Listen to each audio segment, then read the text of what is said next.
Your microwave doesn't actually heat your food. It attacks the water inside it. Here's how.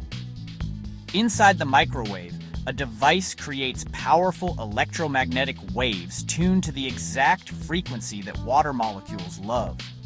When these waves hit your food, the water molecules start vibrating millions of times per second. That vibration creates friction, and friction creates heat. That's why microwaves cook so fast. They heat the inside of the food directly instead of warming the air outside.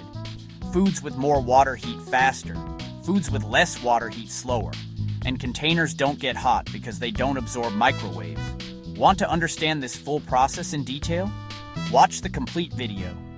How does a microwave heat your food so fast without any fire?